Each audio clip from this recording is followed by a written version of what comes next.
কিসের শিক্ষিত হইলেন? কিতা আসলে কিতা?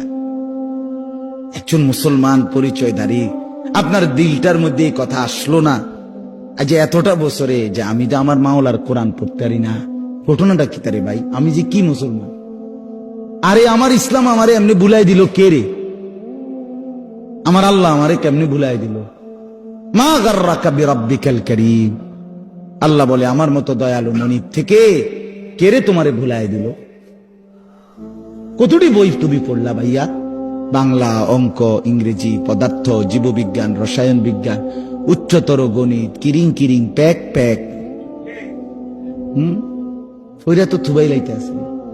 কত রঙের কত ঢঙ্গের পড়া, কত কিছু। খাট বাইতে নেওয়া লাগবো ফর্মুলিলে, প্রত্যেকের খাট আলাদা। স্কুলে নিতে হবে এটা নিয়ে হ্যাঁ হুদবো, বিছনা চাদর বাঁচ করবো, এটা মাথাত লইয়া আবার বাইতে এলে।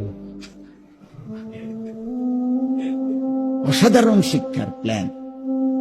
বলার ঢং কি! শুদ্ধের কারণে দুই একজন দেখছি আমি কর্মকর্তা অতিরিক্ত শুদ্ধভাবে বলতে গিয়ে কইতারেন আইসা দে, আরে হেরাই হাইসা দেয় মিয়া, কই নাই আইসা দে। পাগলামি কথা। এজন্য বাপ আল্লাহর কোরআন থেকে বঞ্চিত করার পর নতুন নতুন আরো এতগুলো বিষয়, জীবন জীবিকা, এরপরে সমাজ স্বাস্থ্য, কি কি কত কিছু তোমার